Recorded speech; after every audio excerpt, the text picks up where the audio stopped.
ঠাকুর, মা ও স্বামীজির চরণে প্রণাম জানিয়ে শুরু করছি স্বামী লোকেশ্বরানন্দ কর্তৃক সম্পাদিত Ramakrishna mission institute of culture, Golpark থেকে প্রকাশিত শতরূপে সারদা।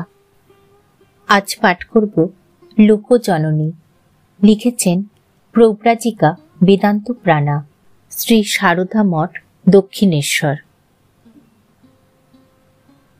ভারতবর্ষে মাতৃ সাধনার ইতিহাস সুপ্রাচীন হলেও একটি মানবীয় শরীর মন অবলম্বনে দেবীত্ব ও দিব্য মাতৃত্বের সমন্বিত পরিপূর্ণ প্রকাশের একটা অভাব এদেশের অধ্যাত্ম জগতে ছিল।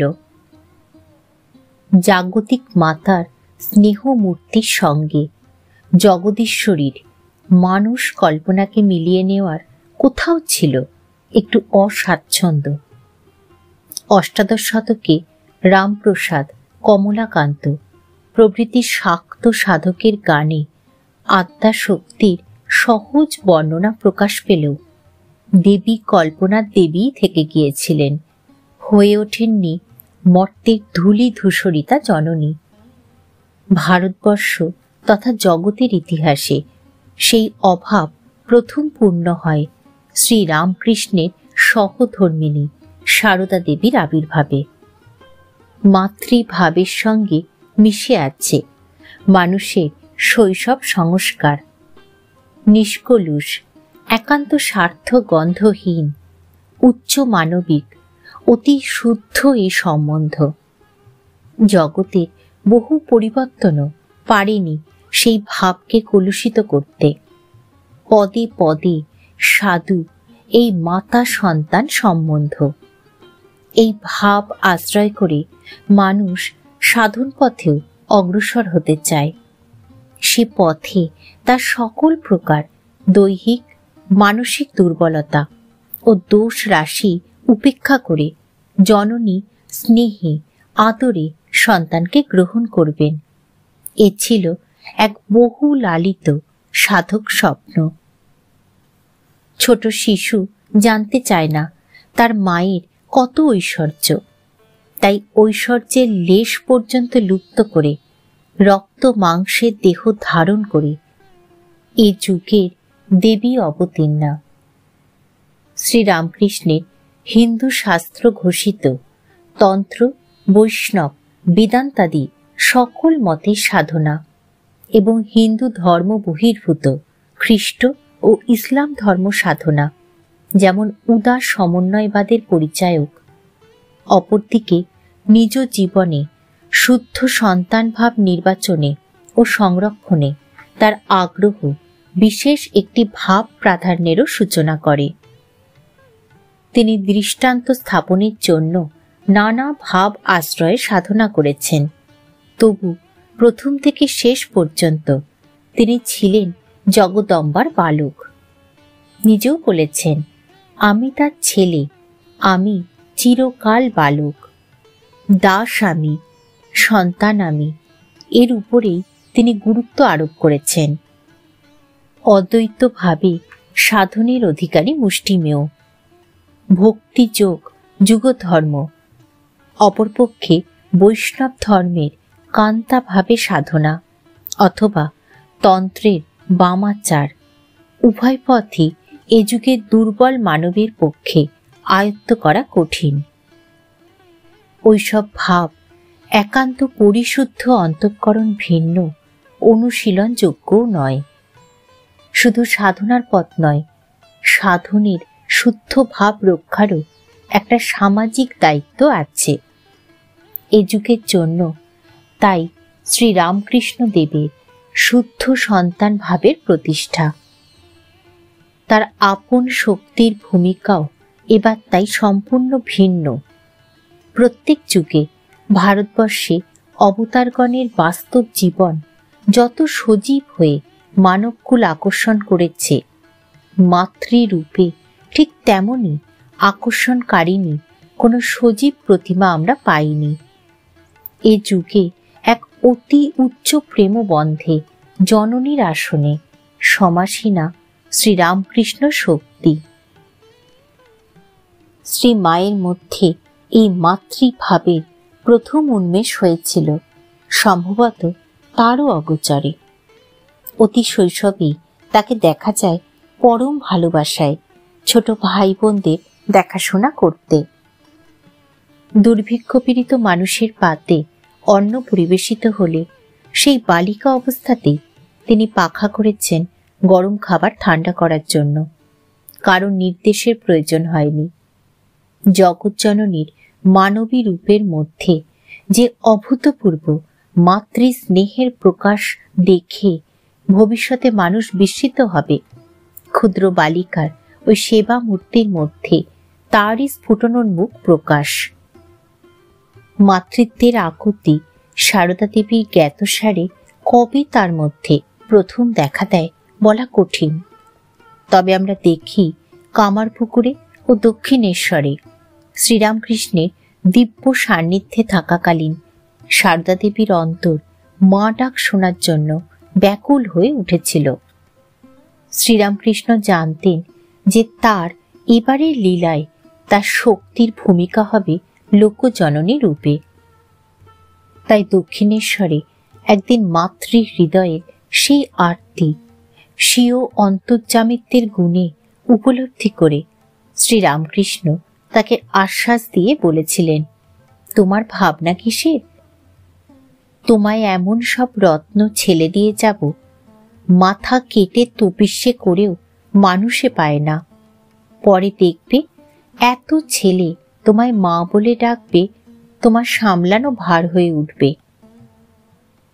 শ্রীরামকৃষ্ণের দেহত্যাগের আগেই শ্রী মা মা ডাকের আস্বাদ কিছু কিছু পেয়েছিলেন। শুদ্ধ সত্য বালক ভক্ত লাটুকে শ্রীরামকৃষ্ণ নিজেই একদিন নিয়ে গিয়ে মায়ের সেবায় নিযুক্ত করেছিলেন। রাখালকেও পরবর্তীকালে স্বামী ব্রহ্মানন্দ ঠাকুরই নিজে মায়ের কাছে নিয়ে উপস্থিত করেছিলেন। রাখালের স্ত্রী বিশ্বেশ্বরী যেদিন প্রথম দক্ষিণেশ্বরে আসে, ঠাকুর তাকে মায়ের কাছে পাঠিয়ে দিয়ে বলেছিলেন টাকা দিয়ে পুত্রবধূর মুখ দেখতে। ঠাকুরেরই নির্দেশে গোপালদা স্বামী অদ্বৈতানন্দ মায়ের বাজার করতেন এবং যোগেন পরবর্তীকালে স্বামী যোগানন্দ নানা কাজে তাকে সাহায্য করতেন। শুধু এদেরই নয়, ঠাকুরের কাছে অন্য যেসব ভক্ত আসতেন তাদেরকেও শ্রী মা নিজের সন্তানের মতোই দেখতেন। তাদেরও অজ্ঞাতসারে শ্রী মার মাতৃস্নেহ তাদের উপর বর্ষিত হয়ে চলত। পরম তৃপ্তিতে তিনি নহবতের নেপথ্যে বসে সারা দিন রান্না করে চলেছেন তাদের জন্য। এক এক ভক্তের এক এক রুচি, মায়ের রান্নাও হয় সেই অনুযায়ী। নরেন্দ্র ভালোবাসেন মোটা মোটা রুটি ও ছোলার ডাল। শ্রী মা নহবত থেকেই হয়তো শুনলেন ঠাকুর নরেন্দ্রকে বলছেন থেকে যেতে। সঙ্গে সঙ্গে তিনি ছোলার ডাল চড়িয়ে ময়দা ঠাসতে বসে গেলেন। বালক সারদা অভিভাবকদের ইচ্ছার বিরুদ্ধে দক্ষিণেশ্বরে আসতেন। অনেক সময়ই তার কাছে ফিরে যাওয়ার পয়সা থাকত না। ঠাকুরের নির্দেশে সারদা বাড়ি ফেরার আগে নহবতের কাছে গিয়ে দেখতেন তার ফেরবার ভাড়া হিসাবে 4টি পয়সা নহবতের দরজার গোড়ায় রাখা আছে। ঠাকুর কিছু বলবার আগেই শ্রী মা ওই পয়সা 4টি রেখে দিয়ে আড়ালে সরে গেছেন। ঠাকুরের কাছে স্ত্রী ভক্তেরাও আসেন। যেসব মহিলা ভক্ত দিনের শেষে এসে পৌঁছান তারা কোথায় রাত্রে থাকবেন এই নিয়ে সমস্যা হয়। ঠাকুর জানেন নহবতের ছোট্ট ঘরে তাদের স্থান সংকুলান সম্ভব না, তাই তাদের বলতেন তার নিজের ঘরের ওয়াকে শুতে। কিন্তু শ্রী মা তাদের নহবতের ঘরেই নিয়ে যেতেন। নিজের সব অসুবিধা তুচ্ছ করে নহবতের ওই ছোট্ট ঘরেই মেয়ে ভক্তদের শোবার ব্যবস্থা করে দিতেন। তারা আন্তরিকতার স্পর্শে তাদের সমস্ত সংকোচ দূর হয়ে যেত। তিনি জানতেন এরা শুধু ঠাকুরের ভক্তই নয়, তারও সন্তান সন্ততি। তিনি এদের সবার মা। তাই ঠাকুরের ভক্তদের সেবার জন্য কখনো তার কোনো ক্লান্তি বা বিরক্তি ছিল না, ছিল একটা পরম তৃপ্তিবোধ। ঠাকুরের বালক ভক্তদের অন্যতম পূর্ণচন্দ্র যখন প্রথম প্রথম দক্ষিণেশ্বরে আসছেন, তখন একদিন ঠাকুর তাকে নহবতে মায়ের কাছে নিয়ে গিয়ে বললেন তাকে মালা ও চন্দনে ভূষিত করে খাওয়াতে। শ্রী মা ঠিক তাই করলেন। পূর্ণ নিজে ওই ঘটনা সম্বন্ধে পরবর্তীকালে বলেছেন, আমাকে নহবতখানার ভিতরে নিয়ে গিয়ে একজন স্ত্রী লোককে বললেন, এই পূর্ণ, একে খাওয়াবার কথা বলেছিলাম। স্ত্রীলোকটি আমার ঠিক মায়ের মতো স্নেহ ভরে কাছে ডেকে নিয়ে আসন পেতে বসিয়ে খাওয়াতে লাগলেন। ঠাকুর একবার বাইরে যাচ্ছেন, আবার তাড়াতাড়ি এসে তাকে ডেকে বলছেন, ওগো, এই তরকারিটা বেশি করে দিও। আমি তখন ভেবেছিলাম স্ত্রীলোকটি বোধহয় ঠাকুরের কোনো মেয়ে ভক্ত। পরে যখন মা ঠাকুরুনকে প্রণাম করতে চাই, তখন দেখি সেই তিনি, আমাদের মা। এইভাবে দেখা যায় শ্রী মা ভবিষ্যতে যে ব্যাপক জননৃত্যের আসনে উপস্থিত হবেন, শ্রী রামকৃষ্ণের জীবিতকালে তার পটভূমি প্রস্তুত হতে থাকে। কখনো শ্রী রামকৃষ্ণের প্রত্যক্ষ হস্তক্ষেপে, কখনো বা তাকে উপলক্ষ করে তার পরোক্ষ প্রভাবে, কিন্তু ঠাকুরের প্রকট লীলা কালে তাকে কেন্দ্র করে এই যে ক্ষুদ্র ভক্ত গোষ্ঠী গড়ে উঠেছিল, তার এক অংশের মুখে মাতৃ সম্বোধন শুনেই শ্রীমা তৃপ্ত থাকতে পারেননি। নিখিল জগৎকেই তিনি সন্তান জ্ঞানী কোলে তুলে নেয়ার জন্য ব্যাকুল। শ্রীরামকৃষ্ণের দেহাবসানের পর শ্রী মা তাই একা একা বসে ভাবতেন, ছেলে নেই, কিছু নেই, কি হবে? ভবিষ্যতের লোকজননীকে আশ্বস্ত করতে শ্রীরামকৃষ্ণকে নিজেই একদিন আবির্ভূত হতে হয় তার সামনে, পুনরাবৃত্তি করতে হয় সেই অমোঘ ভবিষ্যৎবাণী। ভাবছ কেন? তুমি একটা ছেলে চাচ্ছ? আমি তোমাকে এই সব রত্ন ছেলে দিয়ে গেলুম। কালে কত লোকে তোমাকে মা মা বলে ডাকবে। ঠাকুরের এই ভবিষ্যৎবাণীর মধ্যে দেখা যায় দুটো অংশ। রত্ন ছেলে বলতে ঠাকুর বুঝিয়েছেন নরেন্দ্র, রাখাল প্রমুখ ত্যাগী সন্তানদের, আর মাস্টারমশাই, নাগ মহাশয়, বলরাম বসু প্রমুখ গৃহী ভক্তদের, যারা তারই নির্দেশ মতো আপ্রাণ চেষ্টা করছেন সংসারে থেকেও এক হাত তার পাদপদ্মে সর্বদা রেখে দিতে। কিন্তু এই কয়েকটি রত্ন ছেলে নিয়েই চরিতার্থ হয়নি শ্রীমার জননৃত্য। এই ক্ষুদ্র সন্তান গোষ্ঠীর বাইরে যে বিরাট জনসাধারণ, যারা ত্যাগ করতে শেখেনি কিংবা ভালোবাসতে জানেনি ভগবানকে, তাদের জন্য ব্যাকুল হয়েছিল এই সর্বগ্রাসী মাতৃ হৃদয়। লক্ষ্য করলে দেখা যাবে ঠাকুরের ভবিষ্যৎবাণীর দ্বিতীয় অংশে সেই ইঙ্গিতই ছিল।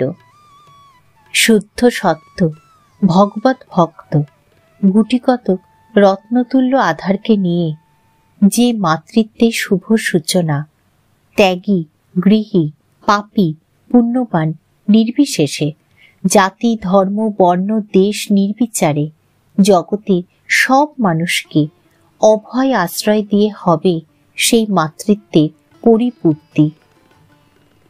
তাই ঠাকুরের লীলাবসানের বছর কয়েকের মধ্যেই দেখা যায় জননী কেন্দ্রস্থা হয়ে আকর্ষণ করছেন অগণিত ভক্তবর্গকে। এই অপূর্ব মাতৃলীলার পরিপূর্ণ রূপ ফুটিয়ে তোলা আমাদের সাধ্যাতীত।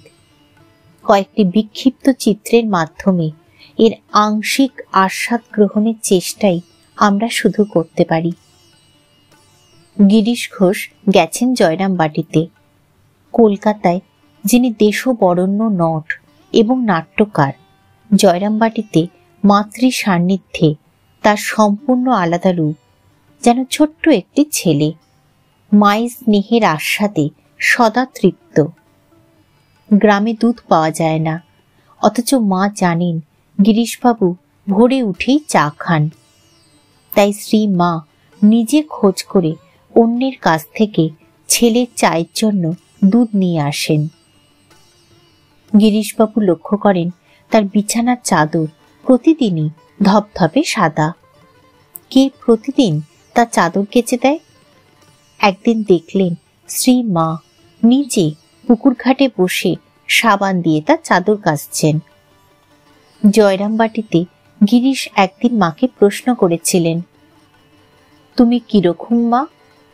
মা কিছু মাত্র চিন্তা না করে উত্তর দিয়েছিলেন, আমি সত্যিকারের মা, গুরুপত্নী নয়, পাতানো মা নয়, কথার কথা মা নয়, সত্য জননী। এই সত্যিকারের মাকে অনেকে আক্ষরিকভাবেই চিনে নিত গর্ভধারিণী জননী বলে। এক ভক্ত ছেলেবেলায় মাকে দর্শন করতে যায়। প্রণাম করবার সময় মায়ের ঘরের দোরগোড়ায় দাঁড়িয়ে সে স্তম্ভিত হয়ে যায়। এ যে হুবহু তার ঘরের মা। পা দুখানি, কোলের উপর রাখা হোগলা পাকের বালা পড়া হাত দুটি, সবই যে তার নিজের মায়ের মতো। নিজেরও অজ্ঞাতসারে কেমন একটা বিহ্বল অবস্থায় এক পা করে সে ঘরের ভেতরে ঢুকে পড়ে। আনন্দে উত্তেজনায় বালক ভক্ত একেবারে মায়ের কোলের কাছে এগিয়ে যায়। মা সস্নেহে তার পিঠে হাত বুলোতে থাকেন। সেই স্পর্শে বালকের সারা দেহে আনন্দের শিহরণ বয়ে যায়। তার মনে হতে থাকে বহু বছর পরে আবার যেন সে জননীর সঙ্গে মিলিত হয়েছে। আর এক ভক্ত শ্রী মাকে নিজের জননী রূপে চিনে বায়না ধরে বসলেন মাকে নিজের হাতে খাইয়ে দিতে। মাও সঙ্গে সঙ্গে তার আবদার পূরণ করতে ভাতের থালা নিয়ে ভক্তটির সামনে বসলেন। স্বভাবত লজ্জাশীলা মায়ের মাথা সর্বদা ঘোমটায় ঢাকা। ভক্ত বললেন ঘোমটা না খুললে তিনি খাবেন না। ভক্তের মনোবাঞ্ছা পূরণ করতে মা তাই করলেন এবং তাকে খাওয়াতে খাওয়াতে সস্নেহে বাড়ির খবরাখবর নিতে লাগলেন। আর এক যুবক ভক্তকে মা দীক্ষা দিয়ে বললেন, ঠাকুরই গুরু, আমি গুরু নই, আমি মা, সকলের মা। যুবক ভক্তটি তা মানবেন না, বললেন, তোমার কাছ থেকে দীক্ষা নিয়েছি, তুমি আমার গুরু, আর তুমি আমার মা হলে কি করে? আমার মা তো বাড়িতে আছে। মা বললেন, না, আমি তোমার সেই মা, চেয়ে দেখো ভালো করে। যুবক ভক্তটি স্পষ্ট দেখলেন মায়ের শ্রীমূর্তির জায়গায় তারই গর্ভধারিণী। মায়ের স্থূল শরীর ত্যাগের বেশ কয়েক বছর পরের ঘটনা। মঠে মায়ের মন্দিরের দরজার সামনে দাঁড়িয়ে এক ভক্তিমতী মহিলা। এক দৃষ্টে তিনি মায়ের ছবির দিকে তাকিয়ে আছেন। সঙ্গে তার শিশু কন্যা, সেও দেখছে মায়ের চিত্র মূর্তি। একটু পরে শিশুটি তাকায় নিজের মায়ের মুখের দিকে, মিলিয়ে দেখে সামনের চিত্রপটের সঙ্গে। তারপর প্রশ্ন করে, মা, এই ফটো তোমার কিনা বলো, ঠিক করে বলো, এই ফটো তোমার কিনা? বারবার একই প্রশ্ন তার। শিশুর এই প্রশ্নের উত্তরে মহিলাটি তার মুখের দিকে তাকিয়ে একটু হাসলেন শুধু, হ্যাঁ না কিছুই বলতে পারলেন না।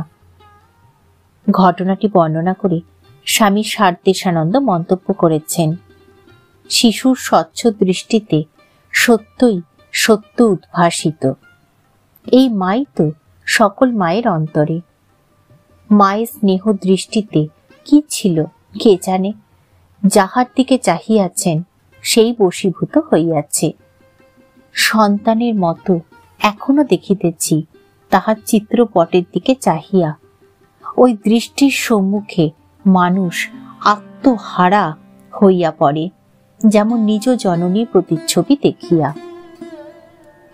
কিন্তু গর্ভধারিণী জননীর স্নেহ সত্য শুধু বর্তমান জীবনটুকু ধরে। আর এই যে সত্য জননী, তার ভালোবাসা সত্য হয়ে আছে চিরকালের জন্য। অন্যান্য দৈবী সম্পদের কথা হিসাবে না এনেও বলা যায়, শুধুমাত্র স্নেহের শক্তিতেও এই মা পৃথিবীর প্রতিটি মানুষের কাছে গর্ভধারিণী জননীর চেয়েও বড় হয়ে উঠেছেন। বাস্তবিক মায়ের স্নেহ আস্বাদ করার পর অনেকেরই মনে হয়েছে যে জন্মদায়িনী জননীর স্নেহ তার কাছে তুচ্ছ। জয়রামবাটিতে গিয়ে মায়ের স্নেহের স্পর্শ প্রথম পেয়ে জনৈক সাধু ভক্তের মনে হয়েছিল, এমন অভাবনীয় ভালোবাসা কি নিজের মাও বাসিতে পারেন? বাড়ির মাকে তো খুব ভালোবাসিতাম, তিনিও কত ভালোবাসিতেন, কিন্তু এই যে জন্ম জন্মান্তরের চিরকালের আপনার মা। মায়ের কথা যাহা সামান্য শুনিয়াছিলাম, তাহাতে কে জানিত যে মা এইরূপ মা? এরকম করিয়া মন প্রাণ কাড়িয়া লইয়া আপনার হইতেও আপনার করিয়া নিবেন। ঠাকুর, মা ও স্বামীজির চরণে প্রণাম জানিয়ে শেষ করছি আজকের পাঠ, লোকজননীর প্রথম পর্ব।